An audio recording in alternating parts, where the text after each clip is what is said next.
Assalamualaikum warahmatullahi wabarakatuh.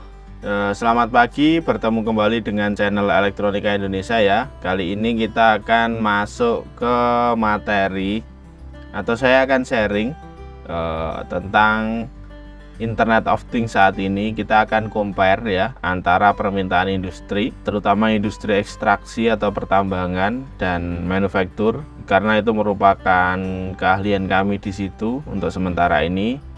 Dan kita akan compare dengan dunia pendidikan ya.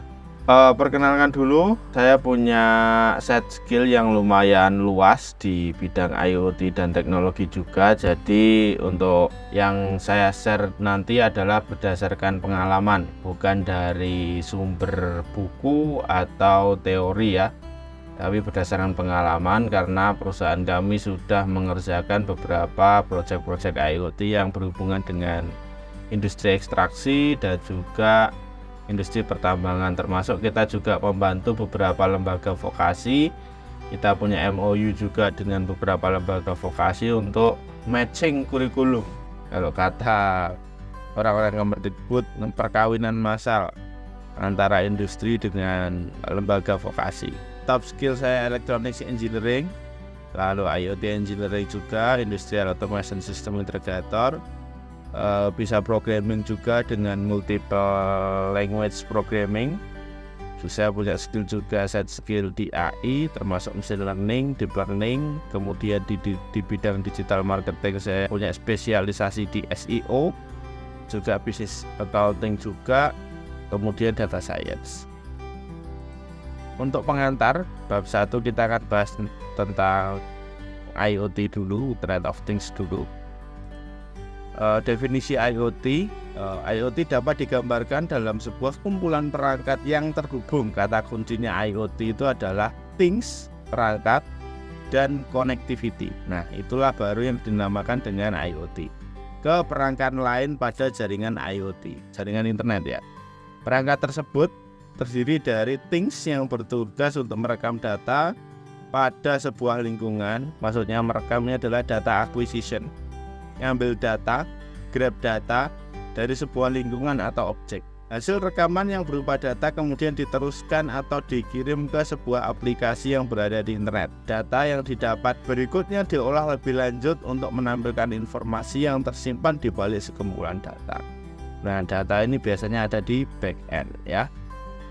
Sumbernya ada di sini. Di sini layer-layernya, yang pertama tentu ada perception layer. Tingkat pertama ini adalah objek fisik. Disinilah sensor dan aktuatornya bekerja. Data gathering, sini data bertemu dan yang lain-lain. Kemudian, nah ini ada connectivity, ada data transmission. Di sini kemampuan skill network technologies atau kemampuan jaringan komunikasi internet diperlukan, mulai dari HTTP protokol dan lain-lain. Kemudian ada XB, connectivity, Bluetooth, BLE, WiFi. Ada juga masih banyak bisa pakai LoRa dan bisa yang lain-lain. Kemudian ada middleware layer. Nah, di sini adalah processing automation, mulai dari data analitik dan lain-lain. Biasanya disimpan pada cloud. Data ini di cloud, di hosting, di server atau yang lainnya. Kemudian di sini ada graphic data representation, bisa berupa web monitoring maupun aplikasi atau yang lainnya ya. Di sini kemudian yang paling tinggi adalah bisnis model. Nah, dari data-data yang sudah diolah nanti ini akan disajikan dan diolah dan disajikan kepada manajemen dan yang lainnya. Ini tugasnya seorang data analitik. Perlu dipahami saat ini banyak yang ngaku-ngaku di data analitik tapi hanya mengolah data, tidak ada analitiknya. Mereka tidak mengerti bisnis. Jadi data analisis itu tidak cukup punya kemampuan IT, tapi dia juga harus punya kemampuan untuk memikirkan bagaimana cost reduction, bagaimana memutuskan sebuah manajemen lah. Dari analisis nanti direkomendasikan kepada manajemen. Nah, itu baru yang namanya seorang data analytics engineer. Jangan sampai kita nanti ngambil seorang data analitik cuma bisa data processing tapi tidak bisa analisis. Itu dua skill yang berbeda, itu proses. Dalam proses anak IT semua bisa jadikan grafik-grafik dan lain, terus mau ngapain datanya ya. Itu penting juga. Jadi di sini perlu banyak SDM yang diperlukan. Tinggal fokus di mana? Kalau yang perception layer ini biasanya dikerjakan oleh anak elektro. Network technologies ini biasanya dikerjakan oleh orang telekomunikasi. Middleware layer biasanya dikerjakan oleh anak IT. Ini juga dikerjakan oleh anak IT. Baru ini dikerjakan oleh seorang MBA, Master Business Administration ya. IoT terkini, ini perkembangan IoT saat ini sangat pesat. Hal ini terlihat dari peningkatan jumlah perangkat IoT yang terhubung ke internet. Menurut Statista, pada tahun 2023 terdapat 12,3 miliar perangkat IoT yang terhubung di seluruh dunia. Tanpa kita sadari ya, ini sudah banyak yang gunakan, termasuk GPS di HP kita. Jumlah ini diprediksi akan meningkat sampai 29,1 miliar pada tahun 2025. Potensinya sangat tinggi sekali. Luar biasa pertumbuhannya, 30-40% lah. Koreksi kalau saya salah ya. Lihat grafiknya luar biasa. Sekarang nanti kita akan menuju ya, inilah sih kalau mau Indonesia emas ya harus ngerti teknologi ini, karena ini adalah teknologi kunci di revolusi industri 4.0. Kalau di 1.0 ya siapa yang mampu bikin mesin uap paling efektif, paling hemat pembakaran ya itu yang menang. Kalau sekarang ya yang punya skill IoT, punya skill AI yang mumpuni ya itu yang menang. IoT terkini, tren perkembangan aplikasi IoT terbaru diterapkan pada Piala Dunia 2022 di Qatar. Dengan gabungan teknologi dari tracking kamera, ini pakai computer vision ya, dan sensor yang ditanamkan pada bola.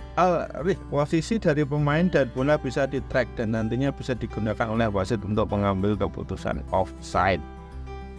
Ya pakai VAR lah. Tapi kalau sudah pakai computer vision ini bagusnya bisa digunakan sebagai acuan yang secara presisi mengolah gambar. Perkembangan IoT pada pesawat tanpa awak atau drone. Perkembangan IoT pada drone saat ini berlanjut sampai kepada akses delivery untuk pengiriman. Luar biasa. Pengiriman yang biasanya menggunakan van atau mobil kini bisa via udara. Tapi ya tentu jaraknya tidak bisa jauh ya, karena keterbatasan tertentu. Mungkin di masa depan ada solusi koneksi tertentu, connectivity tertentu yang bisa drone ini jarak jauh. Harapannya dapat mengurangi waktu pengiriman yang selama ini memakan waktu ketika dikirim via jalur darat. Tentu harus punya AI juga di kameranya. Horor ini, nanti lalu lintas udara semua drone tabrakan. Ini bahaya. Jadi harus ditentukan ketinggian sekian drone untuk ini, ketinggian sekian drone untuk ini. Karena kalau nggak gitu ini untuk baling-balingnya ini kan tekanan anginnya gede. Kalau tingginya nggak diatur ya drone yang di bawahnya ya jatuh kena anginnya ya. Lalu IoT di kesehatan, di keseharian ada self driving car miliknya Tesla ya. Punya Tesla ini sudah IoT-nya luar biasa, AI-nya sudah luar biasa. Ini pengembangnya ada di seluruh dunia. Orang Indonesia cewek pengembangnya yang self driving car Tesla ini cewek. Bisa dicari siapa itu. Lalu ada traffic monitoring seperti pakai GPS tadi. HP kita digunakan itu adalah sebagai things sensor fisiknya. Akhirnya bisa ditemukan yang namanya traffic monitoring. Oh, di sana macet karena di sana banyak HP. Ya. Lalu ada smart home. Nah, smart home seperti Bardi dan lain-lain ya. Ini kalau di wilayah perkotaan udah banyak, kalau di desa belum diterapkan. IoT di industri manufaktur. IoT dapat digunakan untuk meningkatkan efisiensi dan produktivitas di pabrik, seperti dengan menggunakan sensor atau memantau kondisi mesin. Nah, ini untuk IoT di manufaktur ini ada perlakuan khusus karena dia biasanya menggunakan protokol komunikasi yang tidak wireless, tapi pakai wire. Karena paling aman, minim interferensi. Karena kalau pakai kabel kena EMI, namanya electromagnetic interference, dia akan tergoyahkan, prosesnya akan error ya. Kemudian IoT di industri retail tentunya dapat meningkatkan pengalaman pelanggan toko seperti menggunakan sensor dan untuk merekomendasikan produk pada pelanggan berdasarkan minat mereka. Mungkin nanti ada seperti hologram nanti sebagai display pengganti LCD monitor, ada hologram. Itu keren lagi nanti. Di industri energi ada smart grid integrasi ya. IoT dapat digunakan untuk meningkatkan efisiensi penggunaan energi seperti dengan menggunakan sensor untuk memantau konsumsi energi di rumah dan bisnis. Kenapa harus dipantau? Kalau sudah buildingnya kelas apartemen.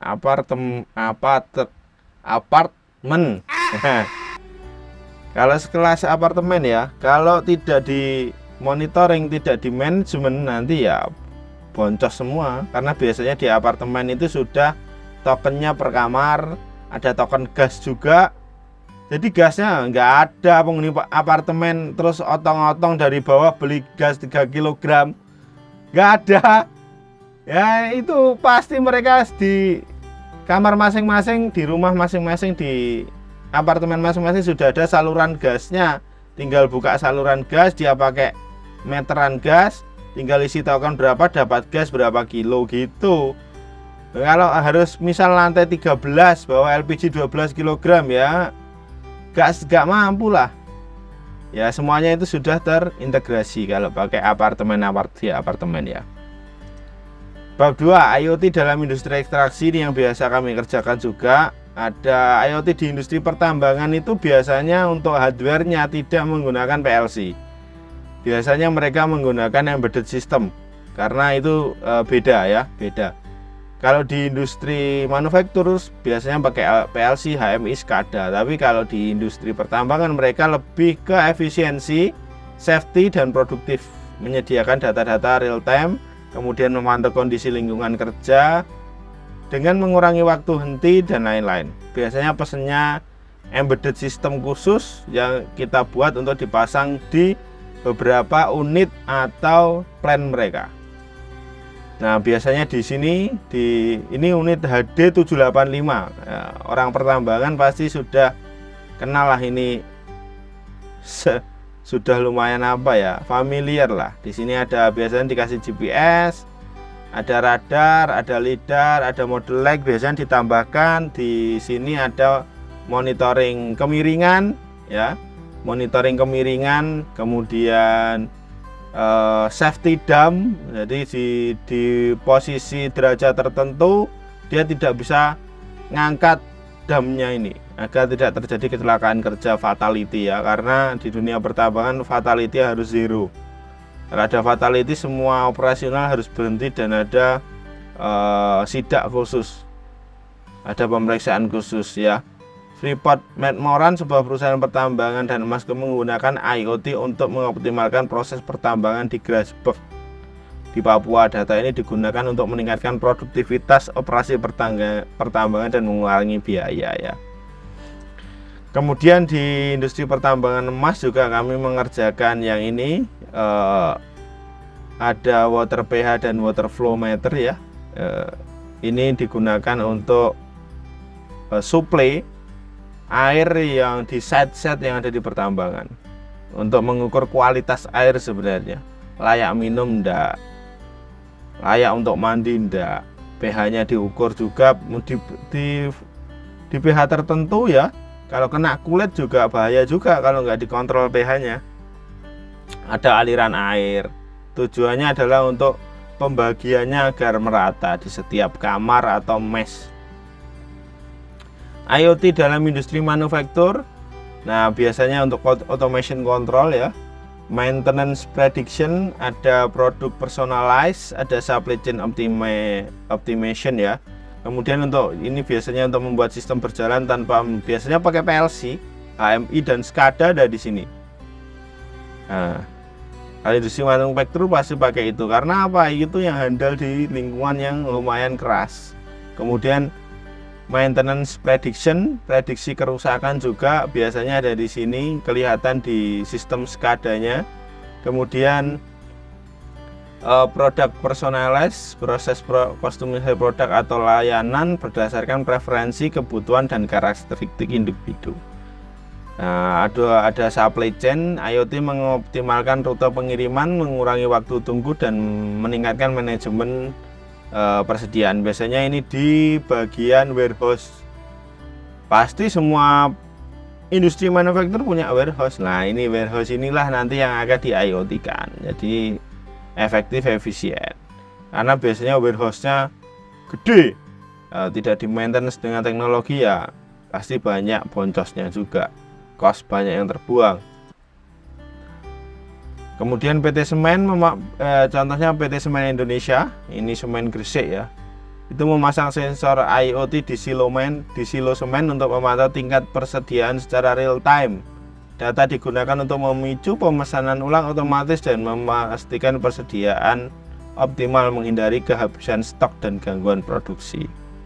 Ini kuli Jawa bisa protes ini kalau semen Gresik nggak ada ini, ya, karena semen terbaik ini. Permintaan IoT dalam pendidikan juga ada, biasanya di kurikulum tertentu contohnya di dunia vokasi, di SMK Elektronika Industri itu ada IoT khusus, ada mata pelajaran IoT khusus di antarmuka dan komunikasi data, interface and data communication. Kemudian ada juga di sini di object oriented programming juga dan lain-lain ya. Kemudian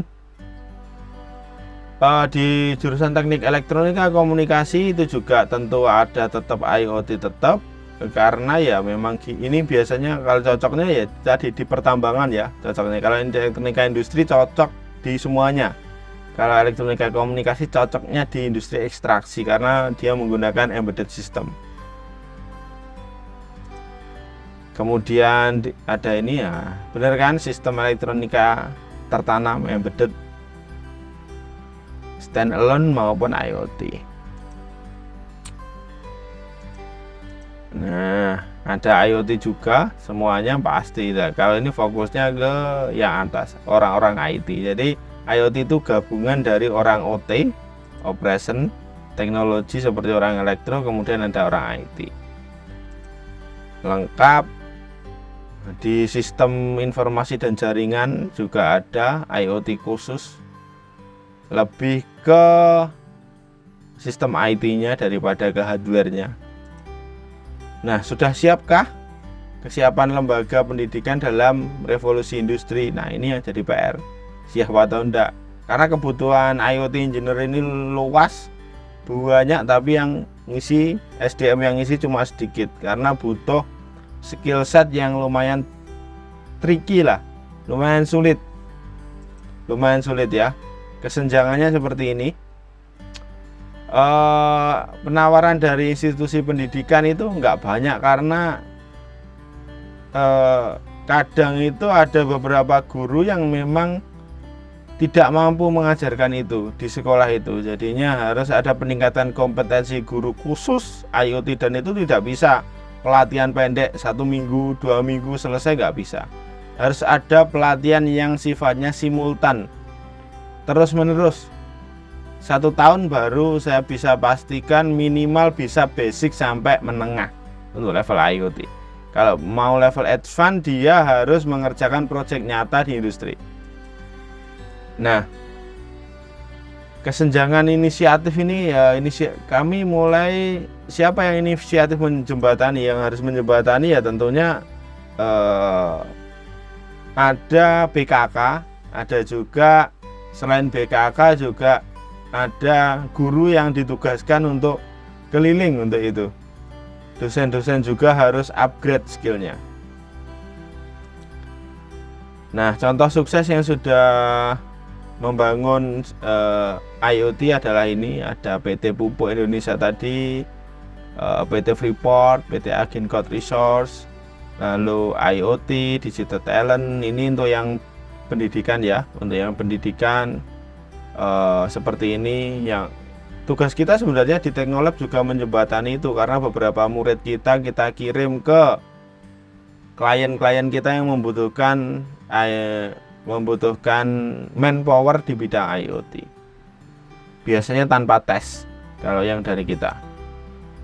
Tantangan dan peluangnya, tantangan dalam adopsi IoT di industri dan pendidikan. Nah, peluangnya ini ada beberapa peluang tadi yang memang harus kita tangkap ya. Jadi dunia pendidikan itu memang harus mengikuti perkembangan industri. Nah, cara paling efektif adalah dekati industri-industri tersebut dan cobalah kasih kesempatan praktisi-praktisi itu mengajar di sekolah. Realokasi dana khusus yang bisa direalokasi untuk melakukan hal tersebut ya, agar nanti murid-muridnya bisa disalurkan dengan baik ke sana. Lalu untuk kesimpulannya, IoT tingkatkan industri di Indonesia tanpa butuh rencana dan talenta digital. Kemudian implikasi bagi stakeholder dan pendidikan banyak implikasinya. Jadi coba cek ya di LinkedIn, di website lowongan-lowongan kerja itu kebutuhan dari IoT engineer itu banyak. Bahkan iklan itu sampai ada yang 6 bulan 1 tahun. 6 bulan 1 tahun itu tidak terisi sama sekali. Yang lamar gak ada. Luar biasa. Padahal katanya cari kerja susah. Sebenarnya bukan susah cari kerja, tapi SDM kita tidak siap untuk mengisi lowongan-lowongan kerja yang ada di Indonesia. Cek aja di LinkedIn. Ribuan lowongan kerja masih kosong. Masih kosong. Ya, itu memang harus kita siapkan ya. Terima kasih, mungkin itu yang bisa saya sampaikan terkait dengan IoT ini, compare antara industri dan pendidikan, bagaimana mengawinkan keduanya agar sama-sama jalan nanti, agar visi Indonesia 2045 itu bisa terwujud, dan agar SDM ini, industri-industri yang berjalan ini meningkatkan PDB Indonesia dengan pertumbuhan 7% ke atas per tahun, agar bisa mencapai GDP per kapita $13.000 per tahun, maka kita akan menjadi negara maju ya. Semangat untuk belajar lebih cepat dan lebih banyak dengan perkembangan teknologi yang begitu sangat eksponensial ya. Terima kasih. Saya Elga Aris Prasetyo dari Elektronika Indonesia. Wassalamualaikum warahmatullahi wabarakatuh.